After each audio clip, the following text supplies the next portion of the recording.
I'm your host, Nostalgic Nick with Do You Remember? And today's episode is a wild one for sure, as we're talking about one of the most mythical romantic entanglements in rock and roll history, that wonderfully summed up by Alan Light of the New York Times. And there's a plot twist to this story, so let's find out how and when this love triangle began between the gorgeous Pattie Boyd and two rock stars of epic proportions, the great late George Harrison and Eric Clapton. Smash that thumbs up icon to show support, and make sure you're subscribed so you never miss a good oldie.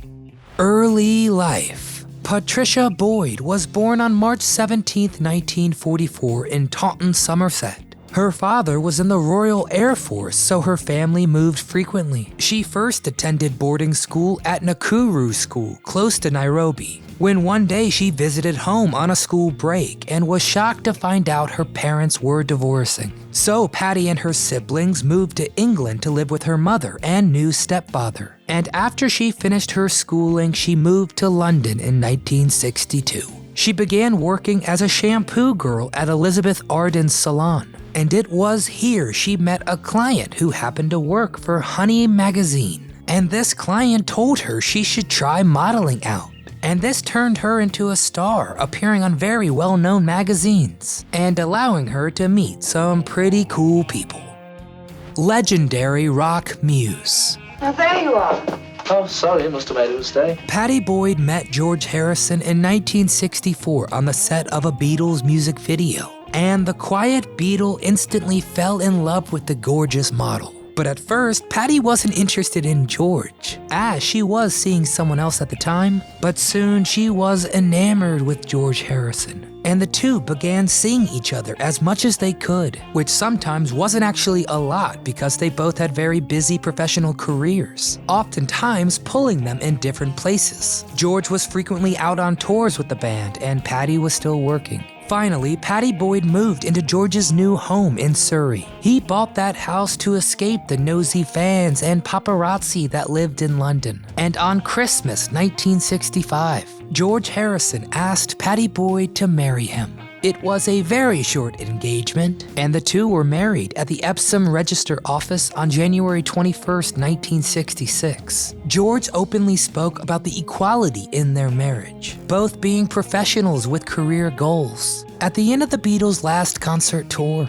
Pattie and George traveled to India for 6 weeks. Here, George studied yoga and became obsessed with practicing. And Pattie was okay with the stretching and deep breaths, but then George took it to another level. He began seeing other women. He was very interested in having concubines like other practicing yogis. And well, Pattie didn't really like this at all, and it caused a lot of strain on their relationship.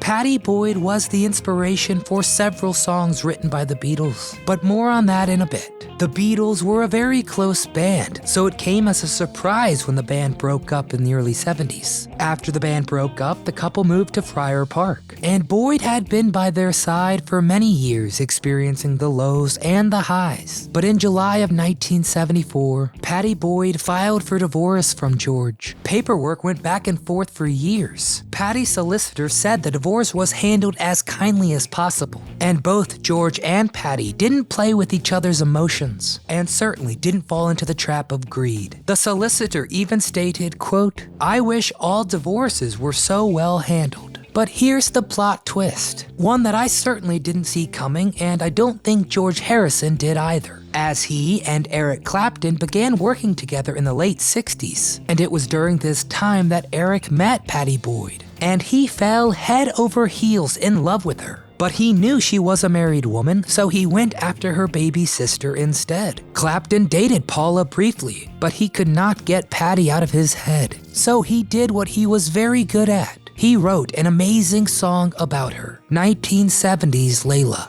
Well, Pattie ignored Eric's advances and beautiful song, and he descended down a dark path of heroin addiction, as well as isolating himself from her. He went down this path for years before finally cleaning himself up, but once he was clean from the drugs, he was still not clean from Pattie. and decided to pursue his love for her once again. And persistence won again. Pattie Boyd married Eric Clapton on March 27, 1979. And how did George feel about all this? He was not upset at all. Eric and George actually remained very good friends. George Harrison began calling Eric his husband-in-law. But it was not a happy ending. Clapton was reportedly not a very good husband to Pattie. He had a very serious problem with alcohol still and admitted to raping his wife. The couple was not able to have children, even after trying in vitro fertilization twice. It sadly resulted in a miscarriage both times. And so Eric began having affairs. And in 1987, Pattie Boyd left Eric Clapton and their divorce was finalized in 1989. A decade of ups and downs, but the divorce was on the grounds of infidelity and unreasonable behavior. The songs. Okay, now that we've talked about what happened between George, Eric, and Pattie, now let's unveil the incredible songs that were written. Some of the best of the 60s and 70s. George Harrison wrote the following songs about Pattie. I'm lonely as can be. I need you.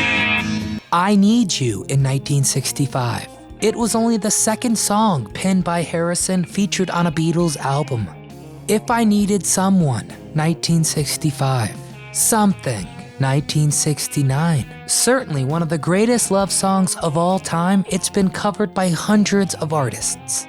For You Blue, 1970. Now this is a pretty happy song and most believe it was written about Boyd. So Sad, 1974. Now we're getting to the end of the relationship. A song written about the problems in his marriage to Pattie. The album this song appeared on was released the same year they formally separated. However, the divorce wouldn't be finalized for another 3 years. On to Clapton. Layla, 1970. Bell Bottom Blues, a love song from 1973. Wonderful Tonight, 1977.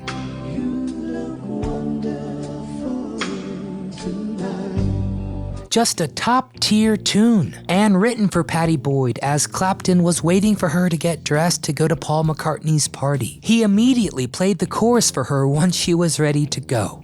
Golden Ring, 1978. Written for Boyd in response to her sadness at learning of Harrison's marriage to Olivia Arias. The Shape You're In, 1983. This one addresses Boyd's drinking problems. She's Waiting, 1985. It came out a year after Pattie Boyd and Eric Clapton separated. Old Love, 1989. Written about the love between Pattie Boyd and Eric Clapton growing old. Reported Later Life. After her first 2 failed marriages, Pattie tried her hand at love for a 3rd time. She met Rod Weston in 1991, and don't worry, he was not a musician. Weston was a property developer, and the two got along very well. And Rod and Pattie dated for years before finally tying the knot. April 29, 2015 in London. Supposedly, Weston said about their marriage, quote, "It's almost our silver anniversary, so we thought we had better get on with it." Get on with it. Yes, get on with it!